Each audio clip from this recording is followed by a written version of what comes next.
And as always, allow me to introduce our distinguished guests for this evening. Before we dive into the topic, Tal Reshef, East Asia expert here in our Tel Aviv studios, Professor Gong Jiang, Vice President of Research and Strategy at UIBE Israel, and the one and only Dr. Alex Coleman, expert for economy from the Tel Aviv University. Thank you, gentlemen, very much for joining us today. As our main topic is the Chinese charm offensive making its way to, or rather through, Africa. But what is it that Beijing wants to achieve there? Let's take a closer look and pick up the debate right after.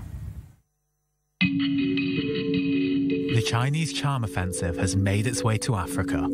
This month, China's top diplomat Yang Jiechi met with the president of Zimbabwe in Harare, outlining the importance of their strategic partnership.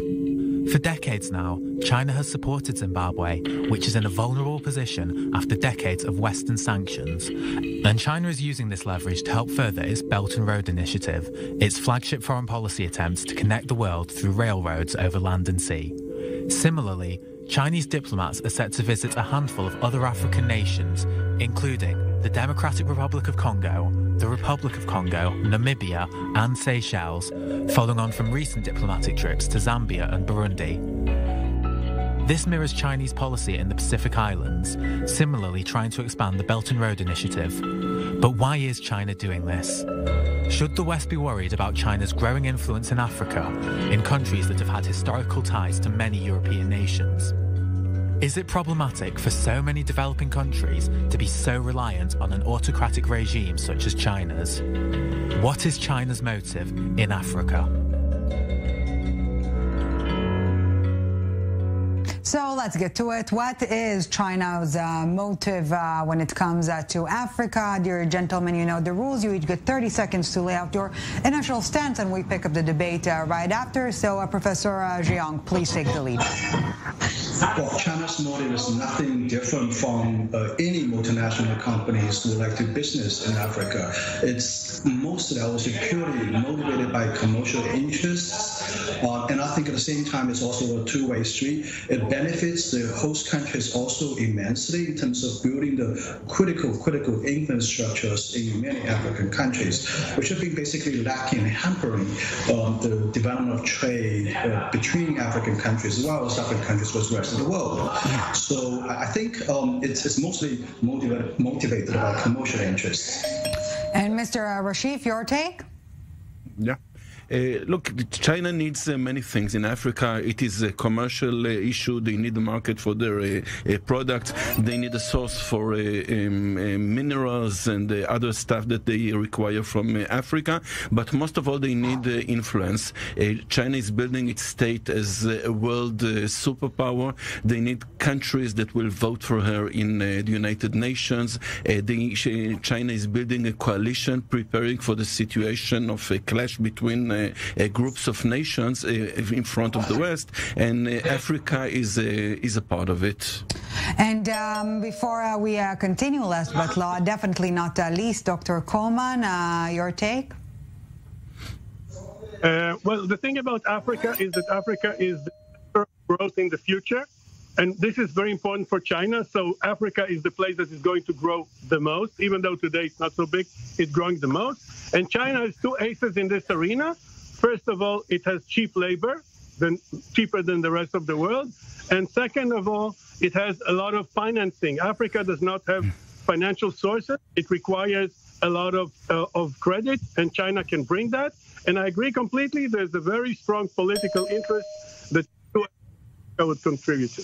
Okay, gentlemen, so from this point onwards, please feel free to interact with one another. So we started talking about the why, and obviously we will continue in a second, but let's talk a bit about the how. What is China's modus operandi, if you will, when it comes to winning the hearts and minds of African nations? Well, I guess... Please, Professor Jiang. Yes. Yeah, well, I want to say that the political influence being discussed a minute ago is a byproduct. I don't think it's it's a primary motivation. It would be a nice thing to have, and I think the political influence influence would follow naturally if you have very intensive and more involved commercial interactions between countries. So, but no country would be willing to pay for this influence, right? So I think fundamentally it's a commercial relationship benefiting two sides. Now, about the typical methods that China does, I think, again, it's no different from any multinational companies that would like to do business in Africa. Other than that, for two things. First of all, China's companies are very strong in the infrastructure side of things. I mean, we have a track record of building infrastructures in China, and naturally that would be an extension of Chinese companies doing that in Africa.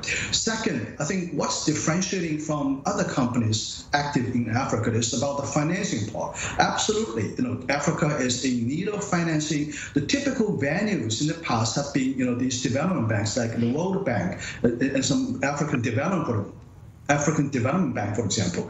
But the problem is that the funds are still very limited, and there are in some cases the process of going through a World Bank a loan, for example, is quite cumbersome.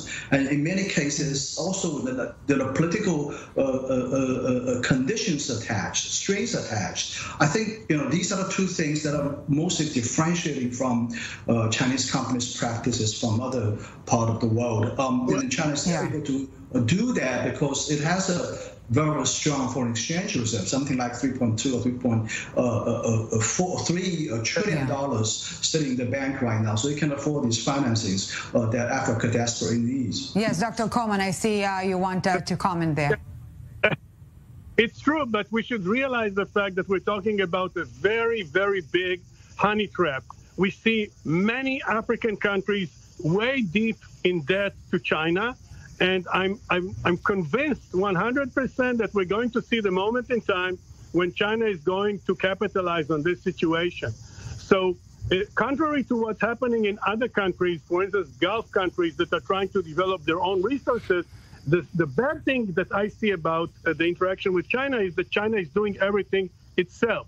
So basically the local intellectual capital, the local people are not being developed. It's a different country. People from Mars come in, they build something, they go away, and the locals are not improved in terms of human capital. So, Mr. Reshef, as our Joe Brown, our senior producer, alluded to in his report before our discussion, is it too dangerous, echoing what Dr. Coleman just said, is it too dangerous to have so many developing countries relying on China? Well, we have to remember that the other superpowers in the world, may it be the Great Britain or France or United States or Russia, they have entered into Africa also for their own interests. None of them have come for humanitarian aspirations. Yeah. Just like China, there's no difference. And we have to remember that in most cases, it's true that China is capitalizing the debt, but not in a very vicious way. Many times they are using it in order to gain international power, not necessarily to get the country bankrupt or anything dangerous like that. So, of course, China is working for their interest, but I'm not so sure that it's for the worst for the African countries. And speaking of which, how come China... Yes, please, Dr. Coleman. I was not saying that China is this cartoon villain. I'm not saying this at all. All I'm saying is that if somebody from outside, and of course everybody is doing it for their own interests. We do not have angels in this world. What I'm saying is when somebody comes from abroad and builds infrastructure and operates it, and locals are completely incapable of taking over it, it's a problem from the country's point of view. That's what I'm saying. Dr. Coleman, how come China pouring money into Africa is quote-unquote debt colonialism, and American economic engagement is dubbed or framed differently? What's the difference here? I don't see a difference. I think just language trying to be aggressive. I don't see a difference. I don't see this as colonialism, again, except of the fact that China actually has these huge cities of Chinese people in Africa building and operating things, and you would like to see a way in which this is moved over to local hands. Well, Professor Zhang, yes, please. Yeah, of course there's a big difference. When you have a country whose president calls countries in Africa shithole countries, of course there's a difference. When you see, companies from America who wouldn't like to spend a lot of money in Africa, of course there's a difference. You don't see many, a lot of profits level there. They don't have the kind of workers who are willing to take on these very hard working conditions. They don't have company employees who are willing to be stationed there for years and years to help people in Africa. Of course there's a difference. Now, back to this debt issue, okay? I don't think Africa is overly indebted to China alone. Africa is indebted to deeply. That's no dispute about it, but not necessarily to China. Even let me give you an example. Sri Lanka. I mean, this is the country probably most talked about for this concept called debt trap. Okay, and if you look at the ranking of the creditors to Sri Lanka, China isn't even in the top. I think it's like the third or fourth. Okay, so this entire notion of countries to be overly indebted to China, I think lacks intellectual rigor, lacks empirical evidence. It's a hand-waving argument that doesn't stand the test of reality.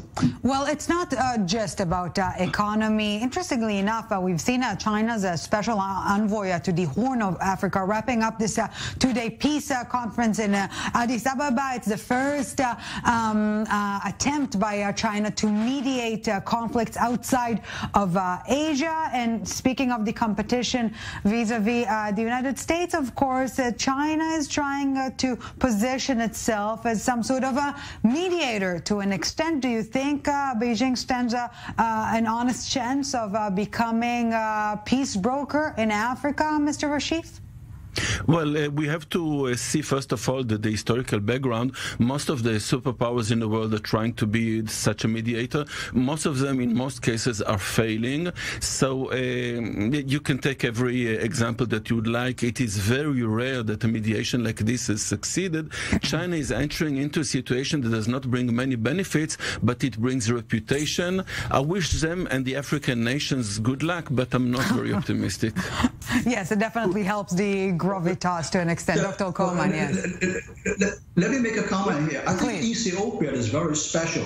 Ethiopia is indeed a country that has seen a lot of Chinese investment. And China certainly has a lot of interest in seeing a peace process going on in Ethiopia. And if not, we stand to lose a lot of money there.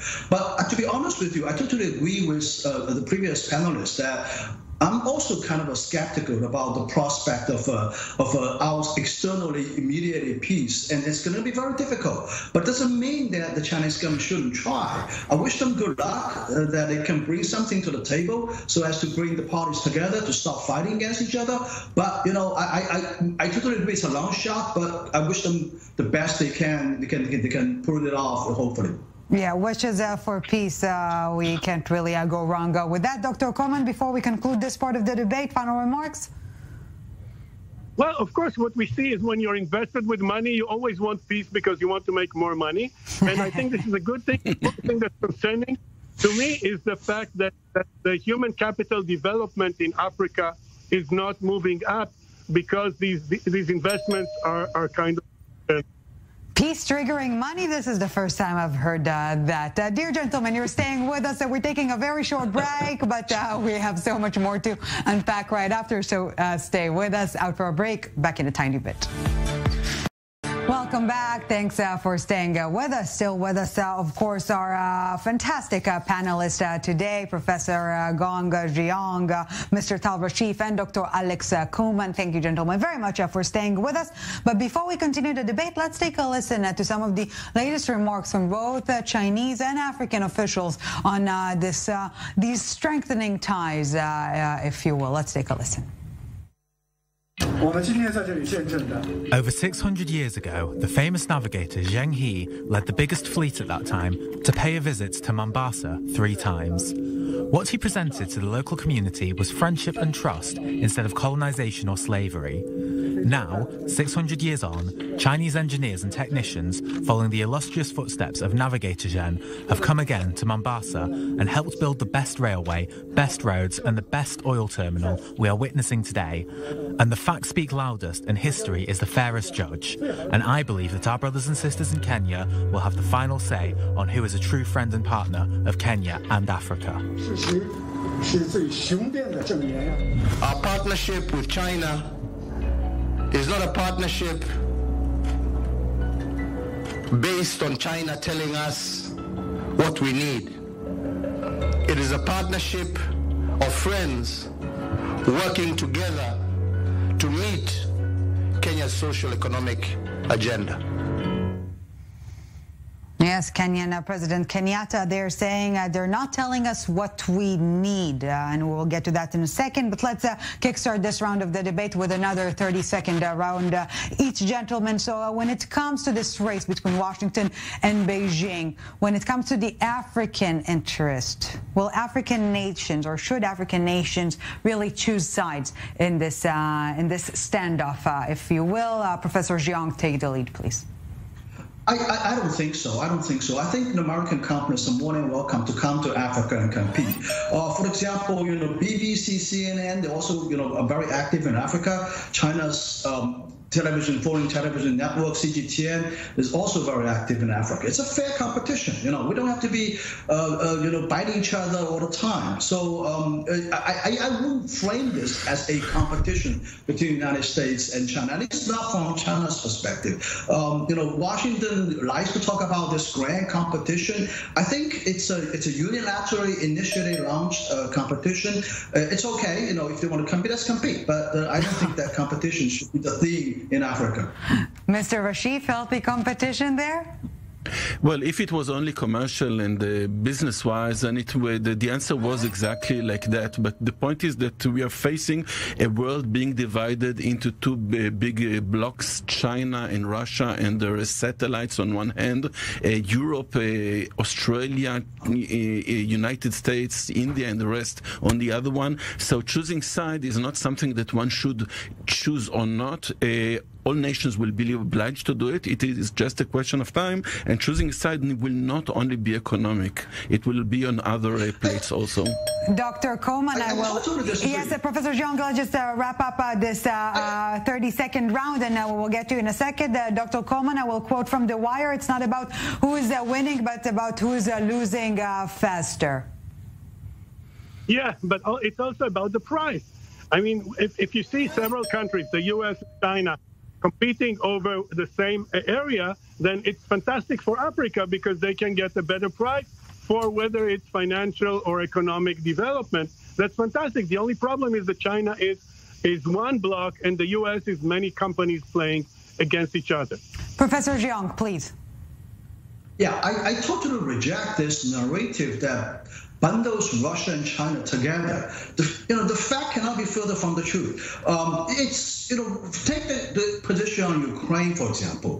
China is taking a position no different from countries like Brazil, like India. I think India is mentioned to be part of the other camp. But you look at what the positions on the sanctions against Russia. China takes a neutrality position towards this war. China is not on the side of Russia. China has not reportedly sent any arms sales to Russia. So I think this is sort of the narrative that Washington loves to talk about, but I don't think that's truth. I don't think that's reality. Russia and China are independent countries. They pursue their independent foreign policies, particularly with respect to Africa.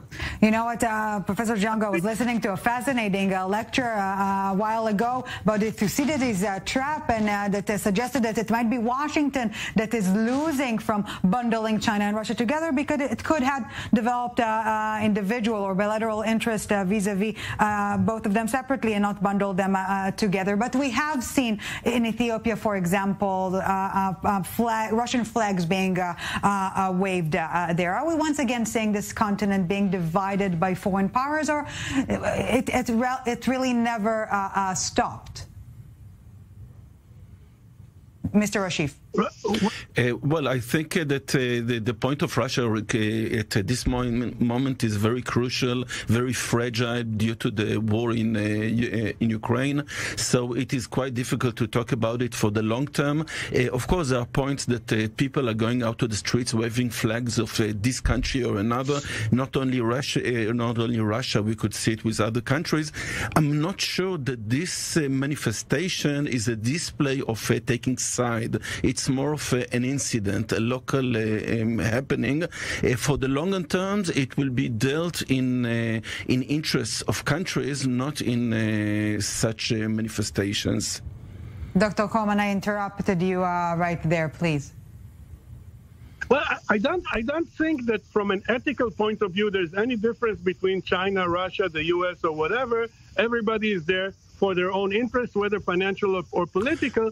So whatever flag people are waving, these are the flags that people planted in their hands to make sure that they're waving the right flag in the right moment. So I do not think that there's any difference. But I must comment about things that were mentioned before. China is enjoying this war in the Ukraine a lot because China wants to be an alternative to the United States, and it's a fantastic opportunity to get Russia into its bosom using its financial system, the alternative for the SWIFT American system, etc. So from Russia's point of view, it's really a godsend present. Professor Zhang, I see you want to respond. I have to reject that China is enjoying this war. Nobody enjoys that war. When you have 200 soldiers dying every day on both sides, nobody's enjoying the war. Okay, that would be an insult. I mean, I interpret it as an insult. I think China's Ministry of Foreign Affairs has stated very clearly they want to provide humanitarian aid to Ukraine. They want to be playing a more active role in terms of mediating a peace solution. So. I think this notion of another country enjoying the war out of this is just too much.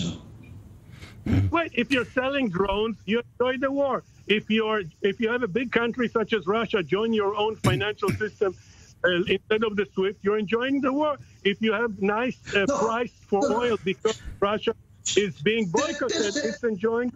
So you don't clap. There's no evidence. There's no evidence that China has sold a single drone to Russia in this war right now. Okay, there's some reports about it, quoting some anonymous sources from the White House, and they'll all be rejected eventually. So, what actually shipped into the Ukraine are American arms, French arms, German, British arms.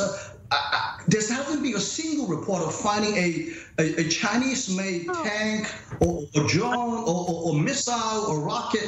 No evidence at all at this point. I was not saying that. I was just talking in general. I know that the drones come from Turkey and from Iran. I did not allude to the fact that from China. I was talking about benefits such as replacing the SWIFT system and buying cheap Russian oil. That's all. I was not talking about Chinese drones.